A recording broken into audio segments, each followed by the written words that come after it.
Yeah, no, this is not even AI. This is real. Apparently, Tim Walz, booked this speech that he was supposed to give at the Minnesota Capitol, and apparently a whole bunch of veterans came out and just literally kicked him off stage, booing him like crazy.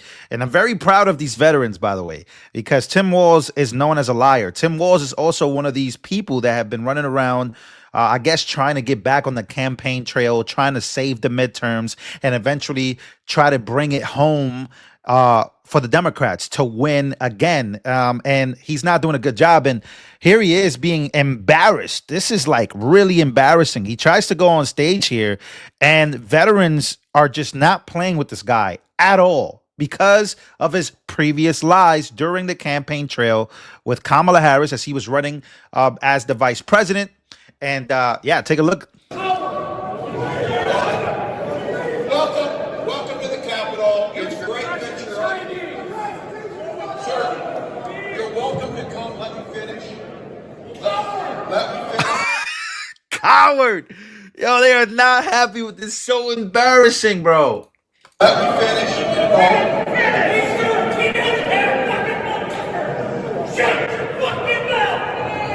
Oh, hey, there's some passion in the middle. Oh, I'm not even gonna bleep that. I'm not gonna bleep that, guys. I'm not. But you heard it. You heard it there from the angry American patriot, aka one of our veterans there. And you heard it from him. And this is Tim Walz is supposed to be again the guy that's supposed to be the next big Democrat, or at least trying to bring the Democratic Party together. And he's getting embarrassed like that. There's another side of view of this. This is from Fox 9 as he's being welcomed on stage. This is another look from that. Hear the boos. Like they're just booing this guy. It's so wild. Thank you all. Thank you all. Well,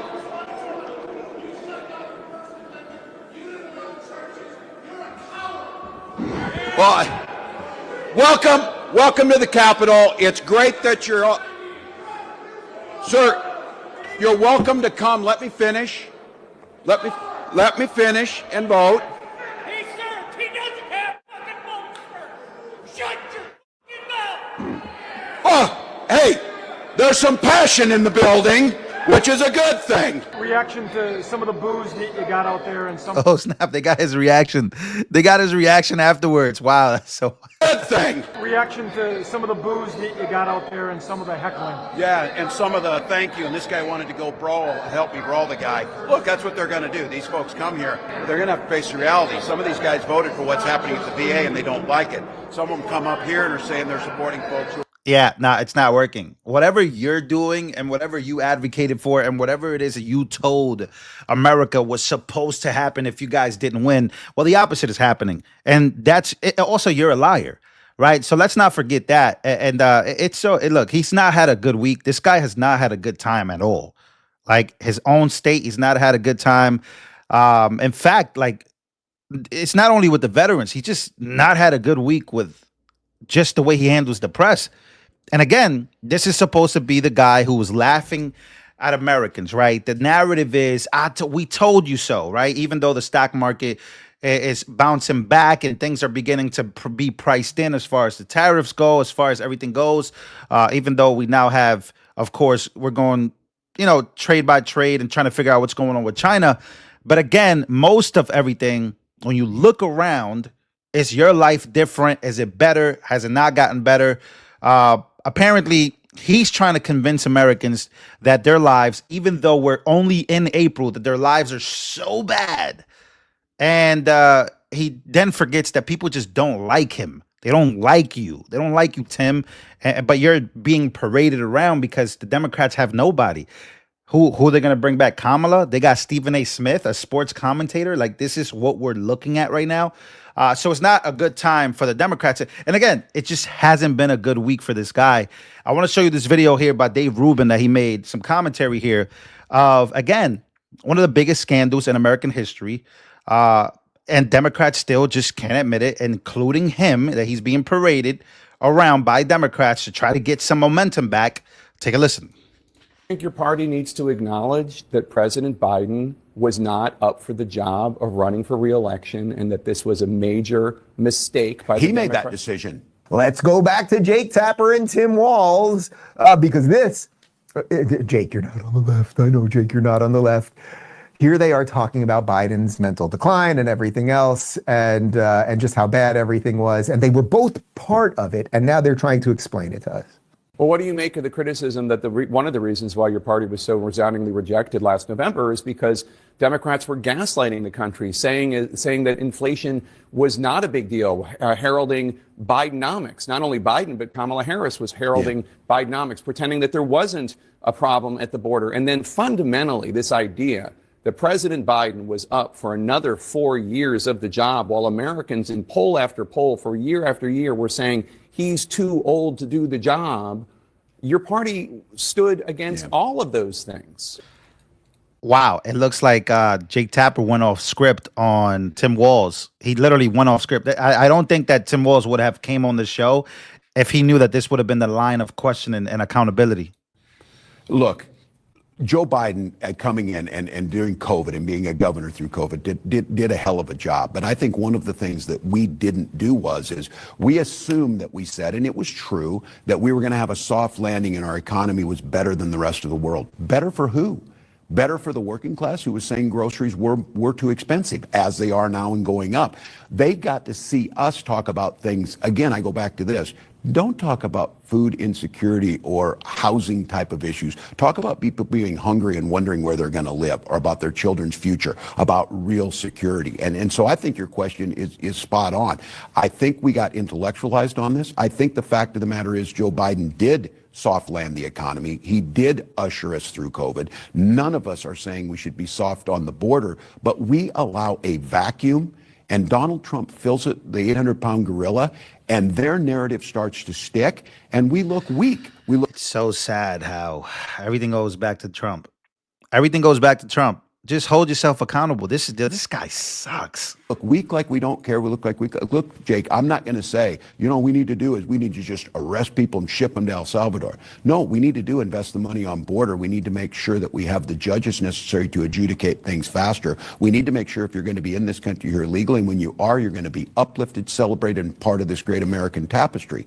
We didn't do that, and then it fills them. They'll find the example that is horrific, where you have someone who's not here legally and they commit a crime. That is horrific, but we don't do a good job of telling that. Don't you think your party needs to acknowledge that President Biden was not up for the job of running for re-election, and that this was a major mistake by the Democrats? He made that decision.